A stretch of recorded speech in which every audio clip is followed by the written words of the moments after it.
Hello, my sweet goats! I'm your host, Bunty King, and welcome to another episode of Bunty Bits. Now, I got a lot of hate on my last bits because a bunch of Zoe Burger fans saw the title of the video and assumed I was talking shit about her. Some of them even suggested that I will never be capable of getting any pussy. That I'm some kind of Arab that doesn't like to look at a nice ass. And you know, a lot of that shit would have been really hurtful if it weren't for the fact that I speak dumb, horny teenager, and I understood their real message. They were lashing out because they're virgins, and have a strong desire for their first vagina. They wanted some of that pussy, dude. They wanted that pussy good, bro. Their parents have all the porn sites blocked, so they have to head to YouTube to see a cute girl shaking her ass. And of course, they're gonna get a little bit defensive if they see someone that they think is actually, taking a shot at her. I get it, dudes. I really do. Your lives are shit. But don't fucking come at me because you're too stupid to watch a whole video before you start acting like a cunt. Hey, Bunty, fuck you anyway. Your title was clickbait. Yeah.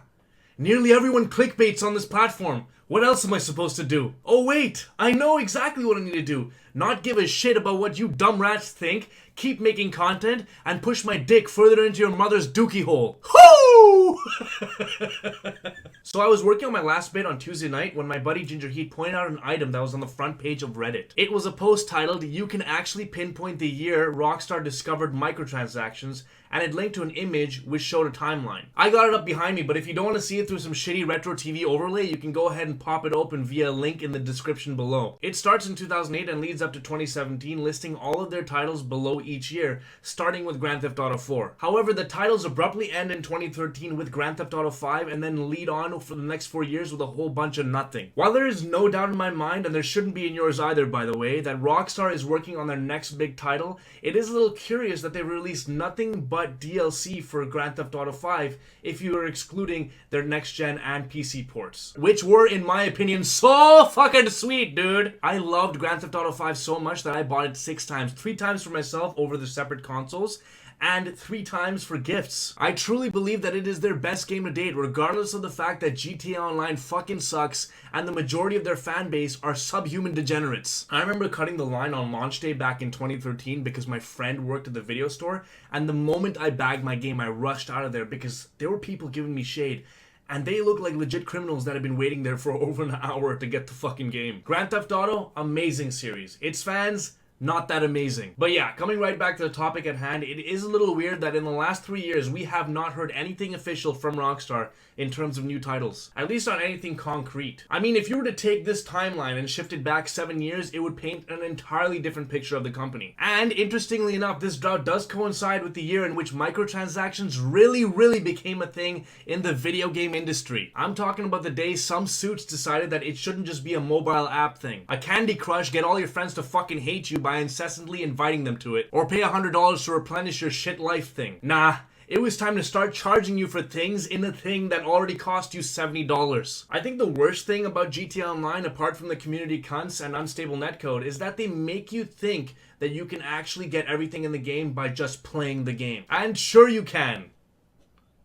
If you've got hundreds of hours to spare doing tedious shit like running the same fucking job over and over again. And it's in that process that most microtransaction models succeed, because the gameplay isn't very compelling, and why grind for rewards when you could just get them instantly? But I believe it's unfair to say that Rockstar, or their parent company, Take-Two Interactive, don't care about coming out with new content. That they're content with only riding the GTA Online DLC hype wave for as long as possible. After I trolled through some of the comments on the Reddit post, I discovered that Grand Theft Auto 5 routinely tops sales reports on a month-to-month basis, without microtransactions. So it's totally obvious that it's a game that people are still willing to purchase. And in a lot of ways, it would be ridiculous of them to abandon the increasing user base and not provide additional DLC. Especially since morons everywhere gobble it all up. They eat that shit, dude! I feel that as gaming gains more popularity due to its integration into mainstream media, gaming companies are forced to make safer bets in an industry that's becoming more and more competitive. I'm basing this opinion on the yearly release model of best-selling franchises just like Call of Duty, which, by the way, as a series has progressed far less in the last 10 years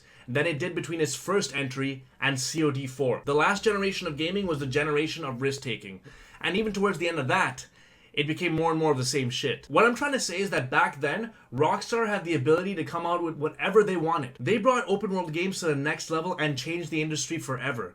But with each year and with each title, they got closer and closer to becoming more and more of the same. If you look at Grand Theft Auto 5, it was essentially an accumulation of a lot of the great things that they had done in previous titles. And even then, they had to add a feature that had never been seen in the series before. The ability to switch characters on the fly, which was actually just fucking mind-blowing. It was like GTA meets Lost Vikings. Okay, so last decade, we got GTA 3 in 2001, then a year later, Vice City, followed by San Andreas in 2004, and then GTA 4 in 2008. The time frames between these titles were tight, and despite GTA 4 being the shiniest of all of them, it ended up feeling like a regression in the series. But in my opinion, and probably the reason why this timeline spans from 2008 onwards, the period between GTA 4 and GTA 5 was the true maturation of Rockstar. As you can see, the years were packed with content, and not only that, they took risks. GTA Chinatown Wars was a risk. Beaterator? I don't even know what the fuck that is. And Red Dead Redemption, arguably their best title after GTA 5, was a huge risk. You think that the average 360 owner gave a fuck about Westerns back in 2010? Absolutely not. Westerns aren't mainstream anymore, and they haven't been for a while. I mean, Red Dead Revolver was one of their fucking weakest titles. And in that regard, Red Dead Redemption's success was, in some ways, way more of a success than GTA 5 and ultimately Rockstar's last major risk. Okay, so now it's been 3 years and we haven't heard so much as a queef from Rockstar, and it only looks like they're pumping out DLC. Well, I think that they're going to be hitting us with something hard before the end of this year, in the October-November range. But it won't be GTA 6. Although Lispy Jimmy, being the manipulative rat he is, would like you to think otherwise. GTA 6, Grand Theft Auto 6, incredible graphics, open brackets, GTA 6, close brackets. No, it's most likely going to be the announcement of the next Red Dead game. But what I think is going to be the most interesting thing about their announcement is going to be its short release window. I don't know if you've noticed, but recently video game companies have started to announce games and release them the following quarter. Is it because it allows for a more impactful launch? Probably. Or is it because that they know that we're fucking stupid and start making up features that don't exist with every passing month? Also probably the case. The point is that even though we haven't heard anything from Rockstar in the last 3 years,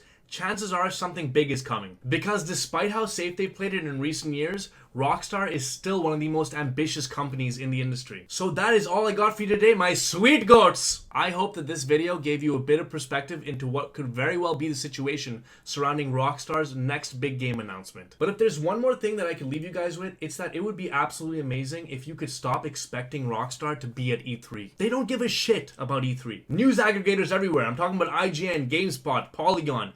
Please stop suggesting that Rockstar is going to be at E3.